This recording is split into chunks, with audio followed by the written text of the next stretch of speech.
У Веры и Лёши была собака, кудрявый спаниель по кличке Арнольд. Пес жил в семье много лет и уже успел состариться, почти лишившись зрения. В один из дней Арнольд вышел со двора и больше не возвращался.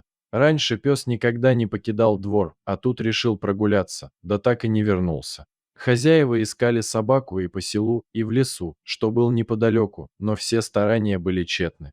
Алексей очень переживал из-за любимца, хотя многие говорили, что собака просто ушла умирать, чтобы не расстраивать своей кончиной любящих владельцев. Алексей долго надеялся на возвращение Арнольда, но чудо так и не свершилось. Вскоре после пропажи собаки недалеко от села с работы ехали мужчины. На обочине они увидели собаку, которая с трудом двигалась. На улице была метель и снег почти полностью облепил животное.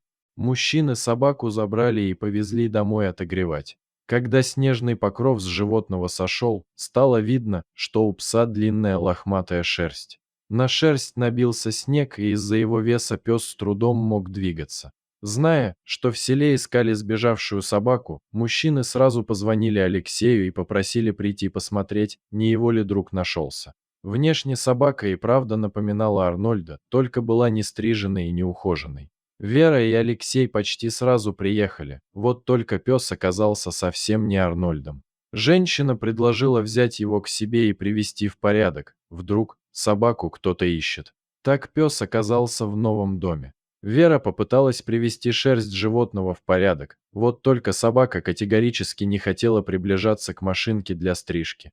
Чтобы избавиться от колтунов, пришлось вызвать домой ветеринара. Врач сделал укол, и пока животное спало, все трое быстро остригли его длинную, спутанную шерсть. Вере пес понравился, она хотела оставить его, но Алексей был против. Слишком мало времени прошло с момента потери Арнольда, а похожая на него внешне собака только бередила едва начавшие затягиваться раны.